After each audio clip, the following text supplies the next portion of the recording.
Pro-American and corporate media have been ratcheting up their hostility towards the Venezuelan government, calling Nicolás Maduro a dictator. But is he really?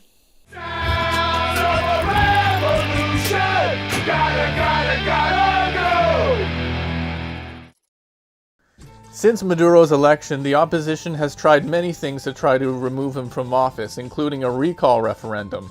But the referendum was not carried out because of accusations of voter fraud.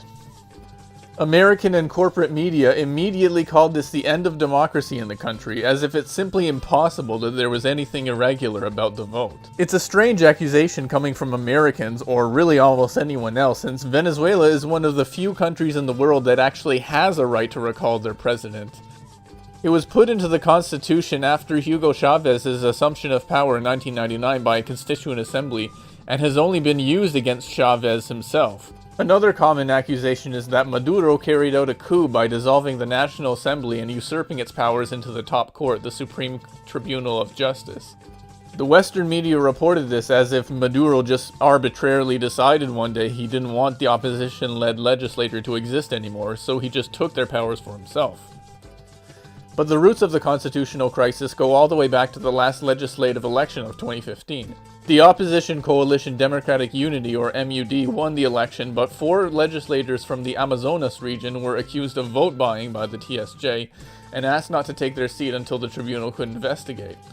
One of the legislators from the ruling PSUV complied with the court order, but the other 3 from the opposition MUD refused. Since then, the National Assembly has constantly flouted the tribunal's decision and tried to bring them back in. The TSJ declared that any decisions made by a National Assembly in contempt of their order would be null, and the TSJ has since took it upon themselves to pass the decisions instead of the legislature. Some have called this unconstitutional, which is debatable.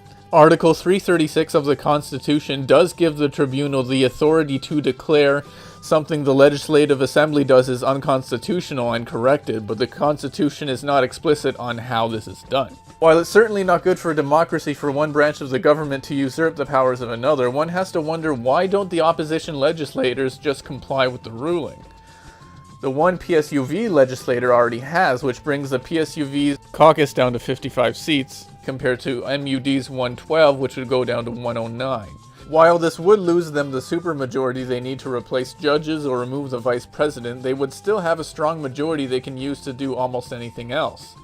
So why would the opposition prefer having no power at all right now, rather than losing these 3 seats? Could it be because they only care about removing government-loyal Chavistas from office? Are they trying to provoke a constitutional crisis in order to undermine the administration's legitimacy? After all, it's not like the opposition is known to play by the rules. For all the talk of Maduro attempting a coup against the legislature, opposition groups have certainly been guilty of at least 2, if not 3, coup attempts against the PSUV government. Clearly, the opposition sees popular elections and legal procedures as only one of many avenues to power in their quest to overthrow the government by any means necessary. The divide between the government and opposition has reached a high point this year, with both camps holding their own elections.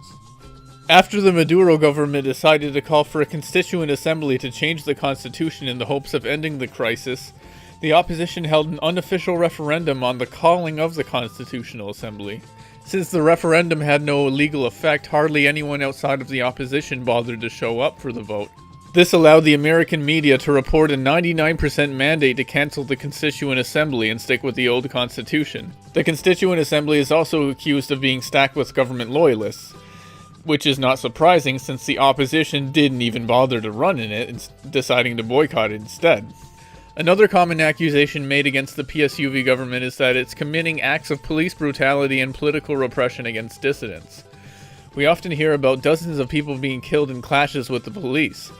What we don't often hear is that more deaths have been attributed to opposition violence rather than police and state repression. The opposition has been ramping up their activity in the past year or so. They now regularly engaged in armed civil disobedience, including barricading major highways, destroying food reserves, including 50 tons of food, and intentionally provoking police with homemade rockets and explosives and projectiles. Opposition gangs have been known to brutally lynch and murder anyone suspected of supporting the government, which often means poor black Venezuelans. Outright terrorism has also been seen, and the latest wave of resistance includes throwing a grenade at a courthouse.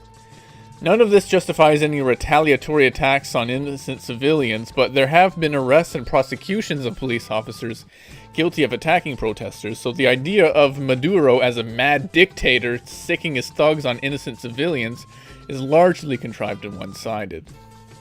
This lack of context also allows the media to portray the government as being repressive towards opposition leaders. American pundits and politicians, including Trump himself, have called for Leopoldo Lopez to be released from prison, as if it's simply preposterous that he might have any responsibility for the violent protests he was encouraging. The government is also frequently accused of totalitarian censorship and not allowing any freedom of the press, despite the fact that anti-government editorials and interviews with opposition leaders are regularly featured on private media. Ironically, the US has far less diverse points of view on Venezuela, since all major American news outlets uncritically repeat the opposition's talking points. And they do so for a clear reason, because the American ruling class wants regime change in the country. We've seen this pattern of propaganda and one-sided reporting before, especially in Latin America. During the 80s, the Ronald Reagan administration desperately tried to discredit the Sandinista government any way they could, all the while ignoring the fact that his own death squads were committing far worse atrocities in the country.